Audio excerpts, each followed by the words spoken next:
Meaning of entreat. Entreat. Entreat. Entreat. Entreat. Entreat means to appeal, request or plead with someone earnestly or urgently.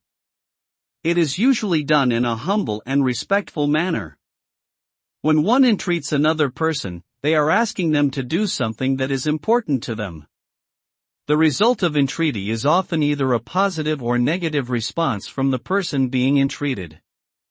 Entreaties are commonly made for help, forgiveness, or mercy, among other things. Overall, entreaty can be an effective way to communicate one's needs or desires, but it is not always successful.